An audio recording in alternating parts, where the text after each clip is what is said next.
Masala hal. Argentina, Angliya. Bu yog'i qimmat bo'ladi lekin. Qimmat bo'lishining sababi yarim final va albatta har bitta mag'lubiyat qimmatga tushadi har bir o'yinchi, har bir jamoa uchun.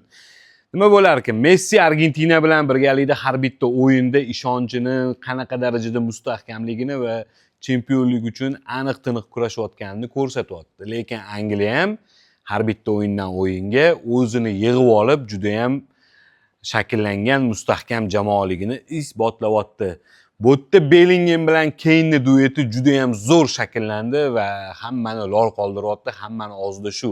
Albatta Rice ham mehnati va qolgan hamma Sakani ham mehnati, Maduekeni ham mehnati juda ham qadrli va himoyani darvozabon alohida o'zini ishini zo'r qilyapti.